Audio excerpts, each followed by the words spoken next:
Hey, what's up, everybody? Ballard here on lunch break at work, but I don't think we're gonna do a Sunday night show. Probably just go home. I get off at 10 Central, and probably just relax tonight. But I did want to come on here and talk about the 42-28 victory that Alabama had.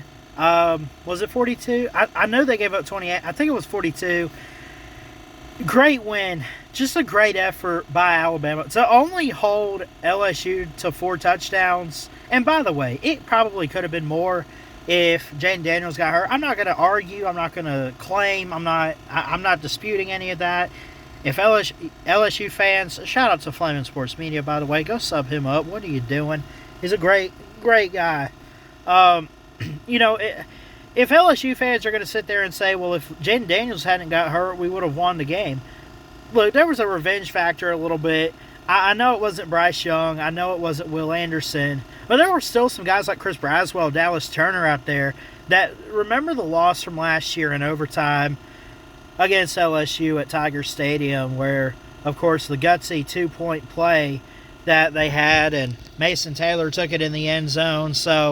But this was a all-around good performance. Takeaways from Saban's press conference. He was really proud of how Jalen Milroe competed in the game. Thought he had great poise and effort. He was very proud of the crowd. I've never heard Bryant Denny be so loud like that on television. But it was rocking and rolling. Get it? Roll Tide. So it was really good.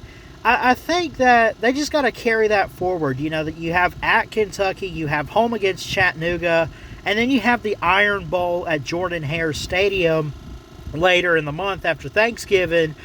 You got to carry that momentum. This was the biggest win they've had all season.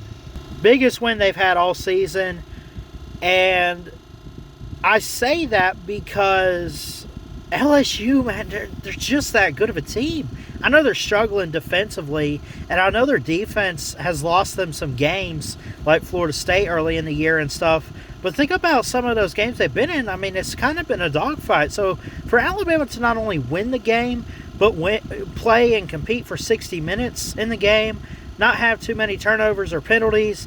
I mean, it looked like for a little while at the start of the game, it looked like it was just going to be one of those nights. But they got it turned around. They got it turned around quick.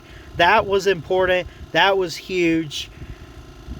And honestly, just as a fan, I'm proud. Now, put the fan aside to be a sportscaster for a minute. Right? Sportscaster moment here. LSU did not want it as bad as Alabama did. Right? I think they could have done better. I really do. I think they had a couple drop balls there, a couple overthrows, and everything like that. By the way, that Dallas Turner on Jaden Daniels, I pray for Jaden Daniels. It looked like he was okay on the sidelines, but I hope he gets healed up and everything checks out okay. That was a mean hit.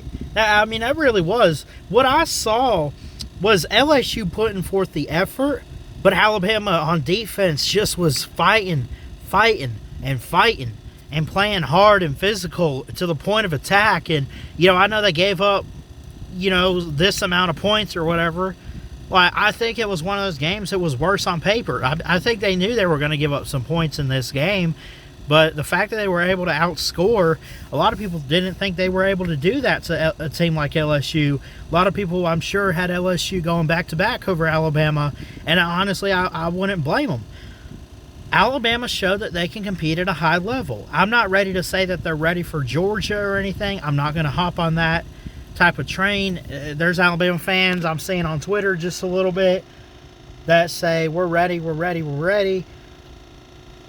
I'm not going to say they're not, but I'm not going to say that they are. I think we still got to, go play Kentucky on the road next week, play Chattanooga, play Auburn. Now, Chattanooga's not going to tell us much. I think the Iron Bowl says a lot, because especially being at Jordan-Hare, and Kentucky's been a pretty dominant team with Devin Leary, and I'm not too sold on the I'm not sold on the front end of the defense. I like Kentucky's secondary though.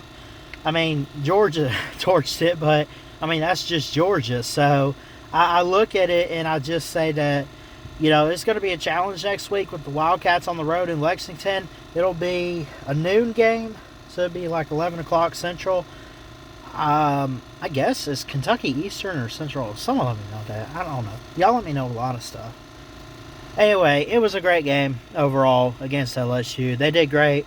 They came out, played with high intensity and poise, and I'm really, really proud of Alabama and what they were able to do on Saturday. So, Bama fans, get hyped up. I'm not going to hype you up for a championship run or anything, but I think if they just keep chopping at the bit and they keep putting forth the effort, I think a SEC title at least is very likely. And you know who that's going to come at the hands of? The Georgia Bulldogs.